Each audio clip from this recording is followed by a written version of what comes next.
What is up, yo? Welcome back to an episode of Sweet Man. You dig? Happy New Year's, yo. Anyways, today's episode we're gonna be doing a follow-up video of Shmee150 F1 Car review that we did in the last video. Anyways, so he made a couple mistakes reviewing the car. So we're gonna be finding out what happened and how come he made those mistakes.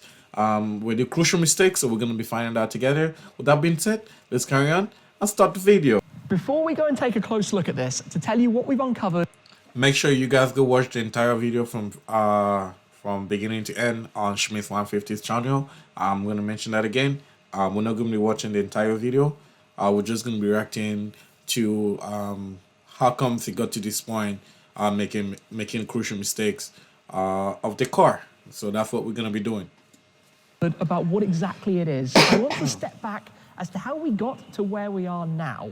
So a couple of weeks ago, when I was in Germany, I was presented with an opportunity with 2 photos of that car in the trailer from which we unloaded it when it was delivered here at the museum. But pretty hard really to see anything. It was dim, you couldn't see the whole of the car, but with some information from a credible source that it was an ex-Damon Hill 1997 Arrows A18 Formula 1. Damon Hill, I'm going to be putting pictures of Damon Hill somewhere on the screen. So I did it the last video. I'm going to put it on the screen as well. One car without knowing what it had done, whether it was a rolling chassis, a show car, it had raced, it had been part of the championship, or a test mule, who knows what. So if you guys haven't seen my reaction video on this video, go watch my previous video to know the delivery of the car, the review of the car, and you're going to understand why we're at this point yet. And also, you can go watch that as well on Shmee150, his entire video, but this is just a reaction to just the review and the crucial mistake that he made. But I kind of went with that. I had nothing that said otherwise. I mean, when this car was built, I was 10 years old. So while I knew about F1 and I was enjoying watching the races, I certainly didn't know the intricacies between each car. And obviously at that time, the cars are changing significantly between periods of the season or between races. Obviously season to season, they change a lot in terms of the visual appearance, the bodies, the aero, the spoilers, the wings, the intakes, the especially now comparing to back then, like there's a lot of changes to the F1 cars. So every year there's always something, and it's slightly different changes that they make. But comparing to now and today's F1 cars, they're completely 2 different cars. Snorkels, the setup, everything about them, the wheels, the tires, the suspension, you name it. So I kind of went with the flow. You know, I took it at face value, assumed that was exactly what was turning up. Then, as you saw, we unloaded it, shot straight away the wrapping and unwrapping for the video to reveal the car to you guys, and kind of left it there without really thinking twice. And that's probably where we should have kind of double-checked ourselves and tried to work out exactly what we were looking at, because some of you very eagle-eyed viewers and 1990s Formula 1 fans spotted that something wasn't right. And at this stage, I want to give... Imagine the person spotting that something was wrong, and the person that originally gave you the statement about the car didn't give you the proper statement. How disappointing. How messed up that is, yo. Holy. A huge props and shout out to Gary, who actually spotted when I shared the first photo a few hours before reveal of... Shout out to you, Gary. Damn, you know your shit, my guy. This car wrapped in Christmas wrapping paper, that it wasn't what I said it was. And in fact, he even said at that point what it actually is. So a few other people have been... Now my question is, so did he pay, what he paid for this car? Is he gonna get like a refund, or like is he gonna, like, you know, there's gonna be like a price adjustment? Because what he's paying for, he was paying for I guess an older model, 1997. So I guess this one isn't in 1997. But let's find out. Been involved. Huge thanks to Dan, huge thanks to Gary.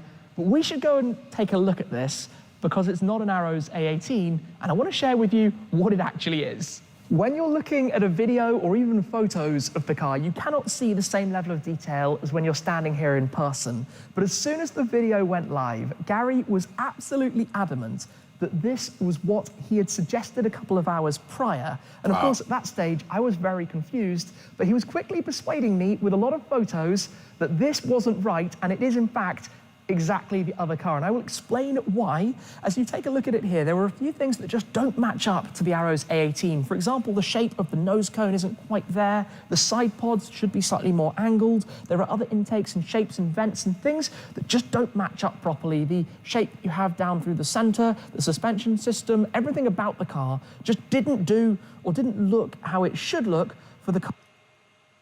That's crazy how you can spot all those just by looking at the picture, and like you must really know your shit. Like honestly, you must know exactly what you're talking about. I guess probably he didn't believe him at that point, just because. I mean, sometimes you get things wrong, and sometimes you just have haters that are just gonna be telling you some stuff. So probably he didn't really consider it because he's getting an expert point of view and telling him exactly what it is, because obviously they've seen the car. And Gary, obviously, he only saw a picture and mentioned that to him. But good thing for you, Shmee, you found out and you admit that you were wrong, and which is good, sharing that with us. So yeah. Car that I was explaining on the video that it was. Now, very few other people came forwards initially with suggestions about this, and I guess it's nearly 25 years old. It's quite hard really to know these things in detail, considering how quickly they change and the fact that it's in a different livery. And I think liveries are a big part of this, and you're going to see why shortly and what I'm talking about when it comes to it. But he was also spotting details about this car that matched perfectly with his suggestion. For example, the way the nose cone works, the end plates, the attachment points, the tub humps that you have along through the center, the shape of the side pods, the shape of the rear deck, everything about it seemed to line up. Now, I had originally thought that the story had been, and the reason it's in the Michelin livery, is that when there was the demise of Arrows, effectively the remains of the company were purchased by Minardi, the intellectual property, and some of the, I guess, models and different cars. So I thought when Minardi ran at Michelin's in 2001 and 2002, that perhaps this had become a show car or something around that time, which in my head made sense. And I suppose, Just like we said in the last video, that this car was I mean, it has no engine in it, so it's definitely a show car. It's not really, but now we know that this car is a racing simulator, which is a freaking nice, massive racing simulator. still would make sense. It's very close to what happened, but obviously it's not an Arrows. So what exactly are we looking at here? Well, it's a show car, rolling chassis, that features cars from various different eras. But there were a few key giveaways on the body of the car. The main monocoque, the center, the bodywork, the tub humps over the center, above, of course, where your feet are, the shape of the front end, and then just the general layout and style of everything over the engine cover. I'm gonna hold you, it looks pretty similar to the car he's referring to. It looks pretty similar.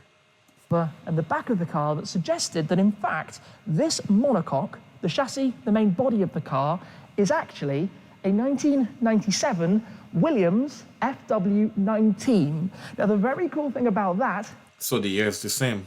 ...is that in 1997, Williams won their last Formula One World Championship with Jacques Villeneuve. They also had Frentzen driving as well.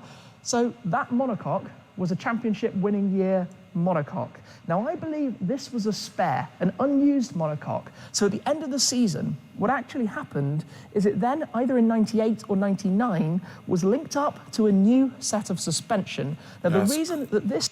That's crazy. So pretty much taking an older car, merging it with different parts of a newer, I guess, newer car, because obviously F1, they keep changing every year. So that makes sense, though. So I don't blame the person that gave him the wrong information. Stands out is the 97 car would have had a much wider track.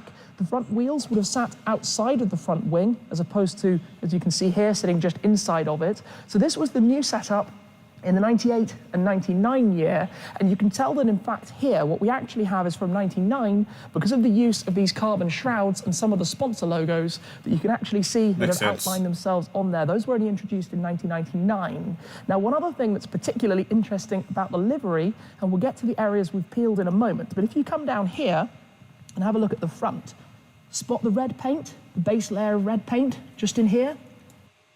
You're seeing that? Yeah, I see. Yeah, there's a little red paint right there, like just around here. That would have been the Williams 1999 Winfield livery. So that would have tied in with this becoming effectively a show car with the 99 livery, a body that still looked roughly correct, the new suspension and setup, but obviously at that point it wouldn't yet have had these wheels and tyres, it would have been on slicks or something like that. But a bit of progress in the story.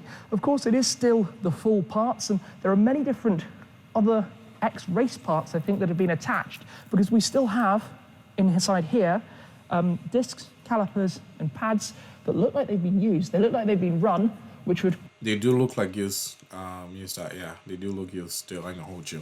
Fit with them being effectively ex-race. I'm not sure from what season or what year they might actually have been used, but there's... Probably from 98.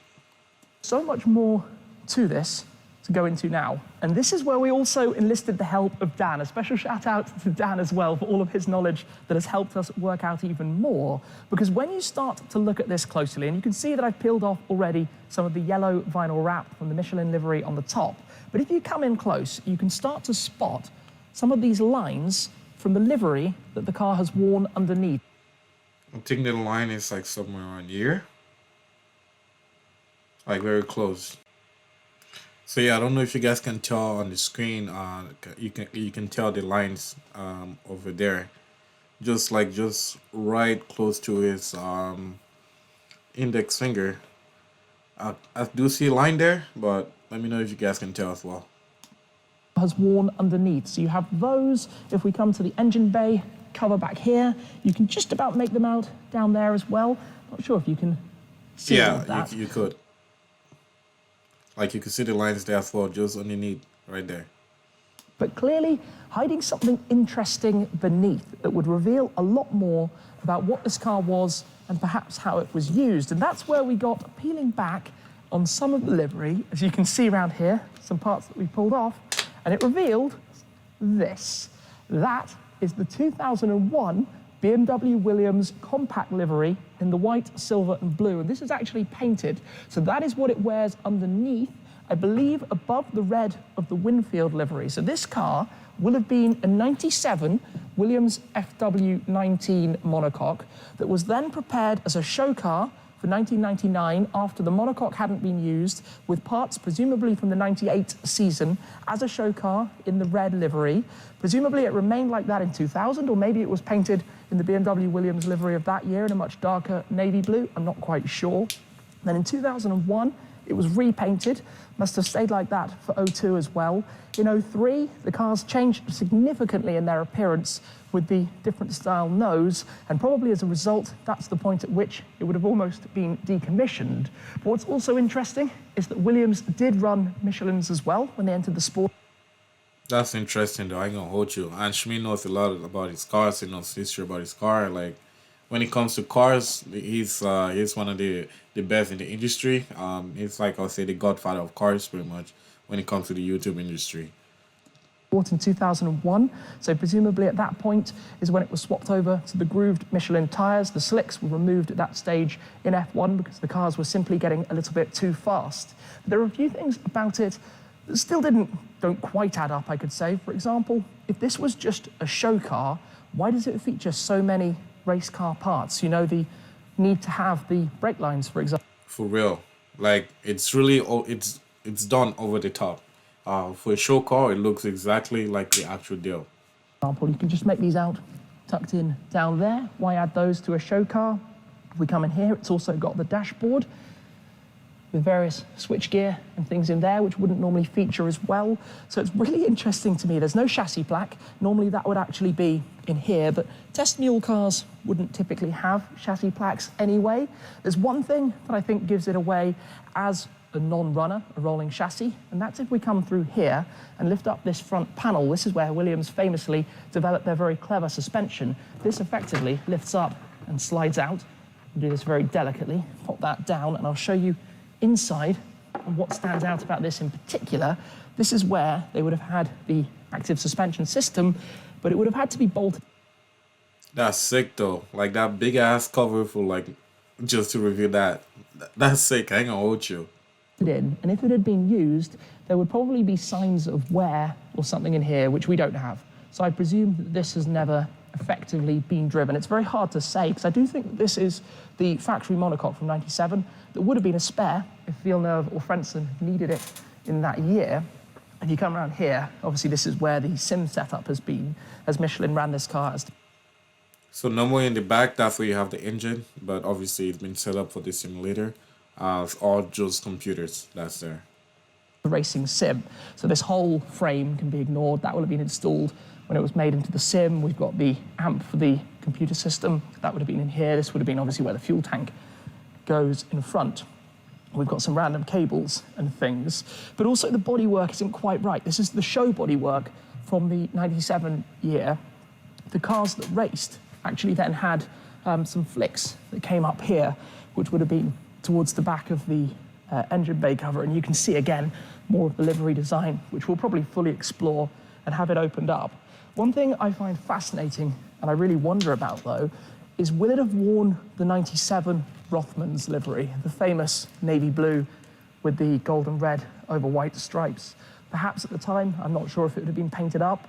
Another thing that stands out is that actually the components like the nose cone, those aren't probably the correct components. This isn't how they would have been installed for racing purposes. They would have had latches from the nose cone into the main tub, and then it would have been a quick release system and probably a little bit lighter than these actually are, although they're certainly shaped correctly and quite amusingly as it happened. I ain't gonna lie, I look at some images on Google and it looks exactly the same as the actual thing.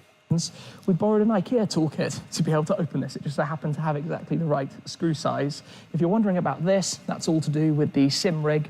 The original, if I can just come round, steering column, some parts of it can actually be seen in here. Have a look just inside there, but obviously replaced. The engineering of this is well put together. Like, bravo. That's a good piece of work right there. Magnificent. With the setup for the feedback on the gaming steering wheel, and then in line with that, some of the control panels and switchgear that would have been down here for driving obviously is not present in this car too. But we started to lift off some more of the panels, you know, taking out the support bracket that goes around the cockpit, revealed a flash of silver here so we could see that the livery was going to be coming through, and just noticing all of those details. And it's genuinely fascinating to think about where this car has been, who's been in it, what it's been used for. I don't know. I mean, the car is almost 25 years old, so like, you know, it's been around the block, so it's for the street. Full story. The question that I imagine a lot of people might be asking though is, can I make this run? Now, truth be told, if it was just a show car, I think it would probably take more financially to make this run than to just go and buy another FW19. So that wouldn't probably be the most efficient way of doing it, but perhaps there's more to it than I know. At this stage, I have not spoken to Williams because we've only just worked out that it is in fact a Williams, not an Arrows, and that's totally bizarre for me to say. And who knows who actually drove it or sat in it. I mean, this car will have had, at the time, obviously, Villeneuve and Frentzen. In 2001, so the painted livery that it has now, that was with Ralf Schumacher and Juan Pablo Montoya, which is pretty cool as well. Obviously, very iconic liveries, Rothmans and the Compaq livery. So who really knows? And in fact, have a look here as well on the nose cone. We also spotted this. I'm not sure how much you can see on the video, but we've got the outline shapes on here of the BMW kidney grills. You can just spot the... Honestly, I can't really tell, but nonetheless, yo, we're gonna leave the video right there. Yeah, that's a bummer still. Like, you know, you're trying to get this and then you end up finding out it's not what you paid for. It's this, but I guess it's not really a big deal. So like I said, if you guys want to watch the entire video, go on Shmee150's channel, go watch the entire video, and I don't know, he might you guys might gather up more info than what it is. So yeah, that's pretty much what it is. So please make sure you guys like, subscribe, make sure you follow your mans on Instagram, X_SweetyMan. And yeah, I'm gonna catch you guys on the next one. Alright?